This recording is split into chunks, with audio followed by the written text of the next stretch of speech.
Então a gente fala muito sobre Flamengo por aqui.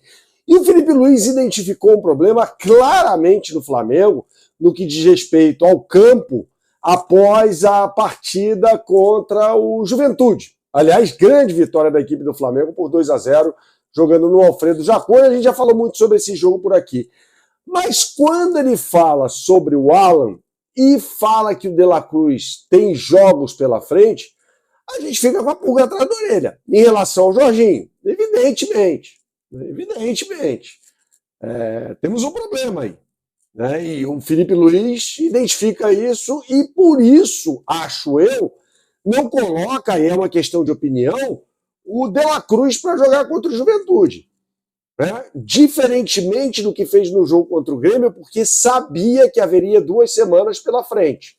Então ele fala assim, peraí, deixa eu segurar o De La Cruz just in case, como se fala em inglês, né? Para todos os efeitos, vai, para colocar o De La Cruz para jogar contra o Estudiantes, caso seja necessário. E se o De La Cruz não entrou um minutinho sequer na partida contra o Juventude, me parece claro que pode ser necessário. Né? Ainda que o Jorginho tenha condições de jogo, não vai poder jogar os 90 minutos. Né? Então tem um problema aí. Não estou falando que o departamento médico é incompetente, nada disso, mas o questionamento vai em relação ao que está acontecendo com o Jorginho. Né? Eu tinha certeza, acho que todo mundo tinha plena e absoluta certeza de que seria um problema pontual ali para o jogo contra o Grêmio e que depois ele se recuperaria para enfrentar o Juventude, o Estudiantes, normalmente e tal. Né?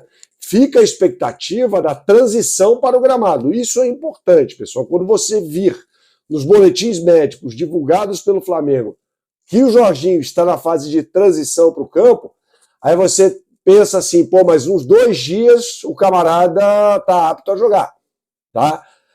Mas precisa haver primeiro isso, transição para o campo, com exercícios com a bola, aquela coisa toda, treinando de forma separada, mas fazendo já exercícios com a bola, para depois de 1 dia, 2 dias, ser reintegrado ao elenco principal. Enquanto isso não acontecer, ele permanecer no DM, é muito difícil fazer uma recuperação tão rápida. O jogo é na quinta-feira, os jogadores estão de folga nesta segunda-feira, quando este vídeo está sendo gravado, está tudo certo, a folga faz parte mesmo. E o Felipe Luiz, enquanto isso, estuda o time do Estudiantes. Né?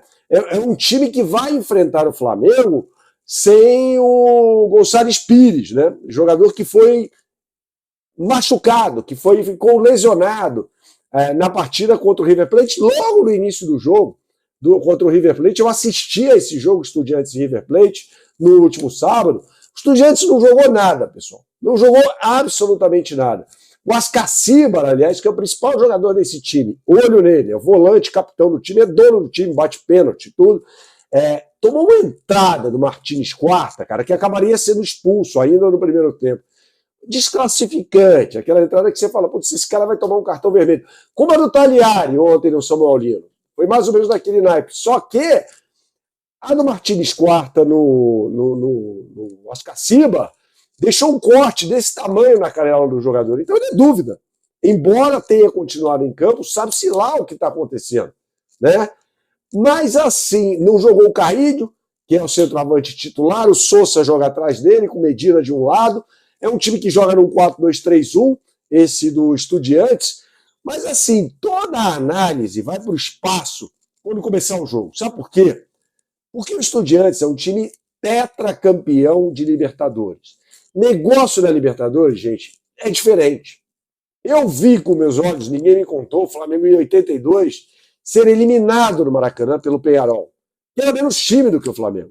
O Flamengo era o melhor time do mundo em 82. Tinha conquistado o Mundial em 81 e entrou na Libertadores já na fase final. Havia 2 triangulares. Quem vencesse o triangular ia para a decisão. Né? E o Flamengo já havia ganhado do River Plate no Monumental de Núñez, ganhou do River Plate no Maracanã e tinha de ganhar do Peñarol no Maracanã. Choveu no Rio.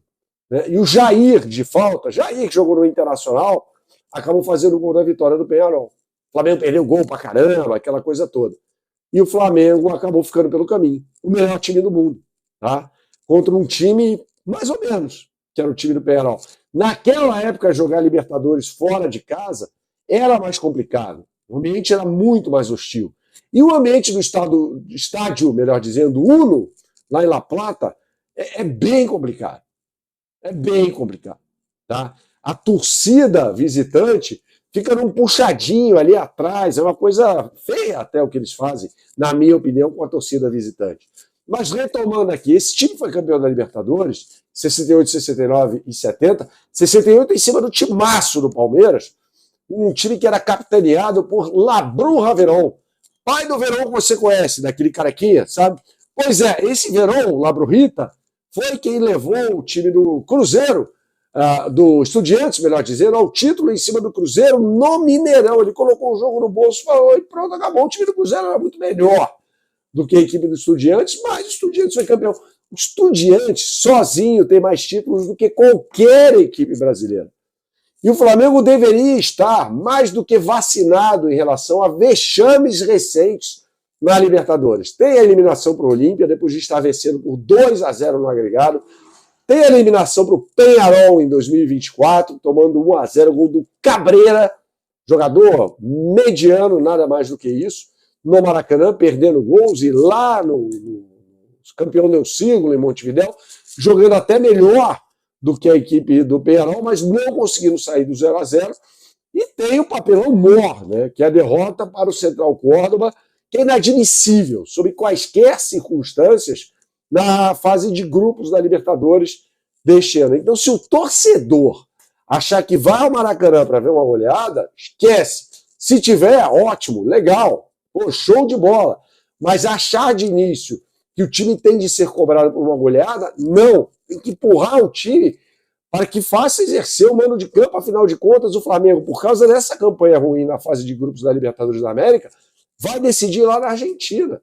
E depois vai ter Racing ou Vélez que se enfrentam nesta terça-feira. A gente pode até, se vocês quiserem, gravar um vídeo analisando essas equipes e tal, tá? Mas é complicado, cara. Não é assim de saída. Esse César Cimer é bom jogador, cara. É bom jogador. Joga, como eu disse, num 4-2-3-1. Carrilho, que não enfrentou o River Plate, vai ser o titular na posição de centroavante. Esse Sosa é bom jogador. O Núñez, Santiago Núñez, que entrou no lugar do Gonçalves Pires, deve ser o titular. Aliás, ele marcou o gol nos acréscimos, né? O gol de honra da equipe do Estudiantes nessa partida contra o River Plate. O River Plate é mais tímido que o Estudiantes, mas o Estudiantes pode sim complicar a vida do Flamengo. Mas é sétimo colocado no Campeonato Argentino. Gente, pé no chão. É um conselho que eu dou para vocês. Tá bom? Saudações, até a próxima e tchau, tchau.